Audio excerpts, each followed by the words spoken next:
Movies, certainly a radically different user experience on a 3G handset, on a smartphone, 3G smartphone, better displays, better throughput, higher throughput. So people are, the respondents, the consumers are showing a strong preference for video, movie downloads, television programming on smartphones relative to feature phones. So similar stories, 2G, 3G, feature phone, smartphone. In the case of the operator, their data revenues are increasing. In the case of users, they're finding the experience far more gratifying. Next slide. As Conlon Linder was pointing out, there's tremendous growth in smartphones, and smartphones used as a computing platform. I compare the computing power of the BlackBerry that I carry in my pocket and use to the PC that I used as a graduate student not that long ago, getting advanced degrees in engineering.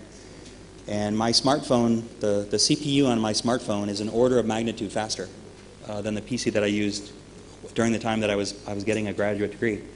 So for many consumers, their first computing device will be a smartphone or a connected tablet or a netbook, a notebook, a smart book.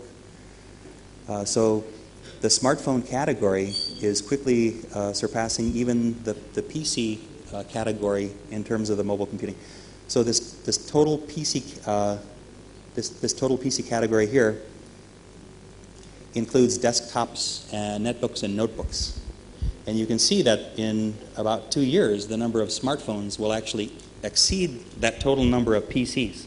So the global sales forecast per year in a little less than 2 years, the lines will cross. The total number of smartphones in 2012 begins to exceed the total number of PCs.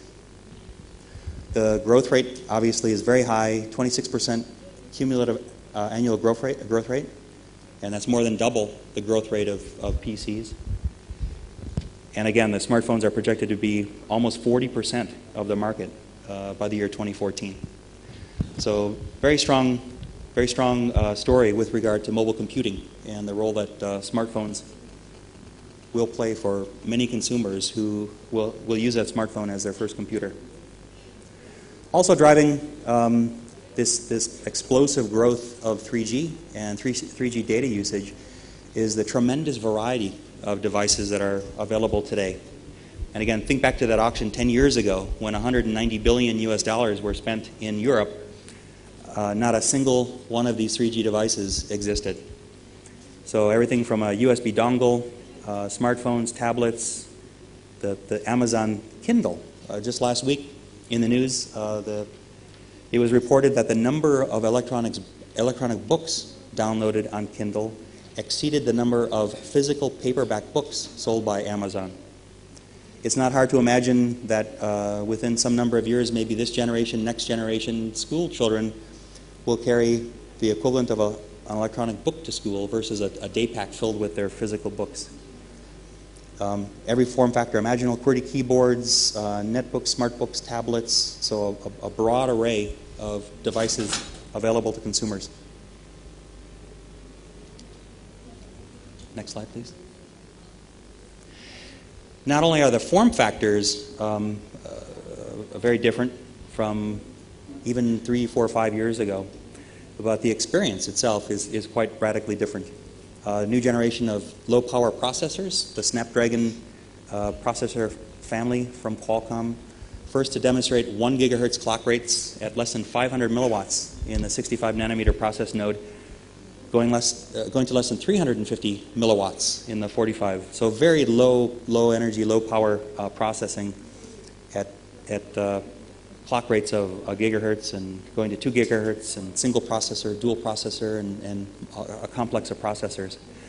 And what that has enabled is a number of very different experiences for the user. There's always on connectivity.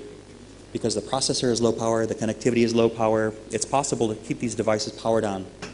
It's no longer the case that you take out a laptop, you have to power it up, wait for a few minutes. Your laptop is there collecting your email and your RSS feeds. All-day battery life, so these devices can be kept on for the entire day. This instant on capability, no waiting for the laptop to power up. And the devices are location aware. They're also radio network aware. They have connectivity managers. They understand when there's a Wi-Fi network present versus a wireless LAN. So the core capabilities of the processors in these connected mobile devices, these computing devices, is radically changing and improving year upon year.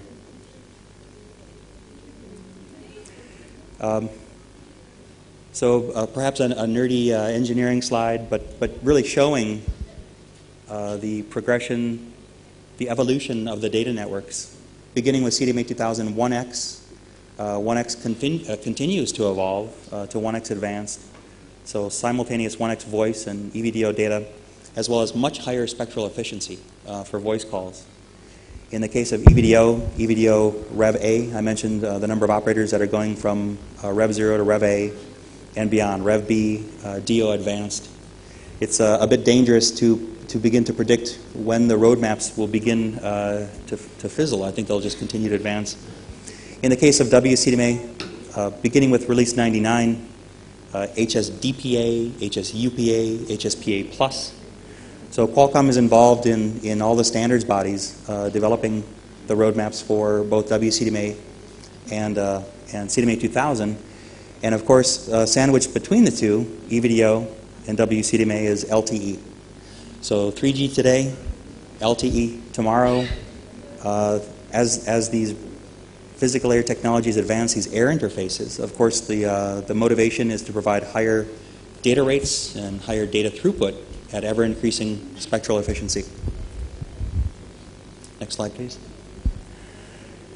So the message is really a very, very strong and optimistic message for the Indian market following the 3G auctions in India.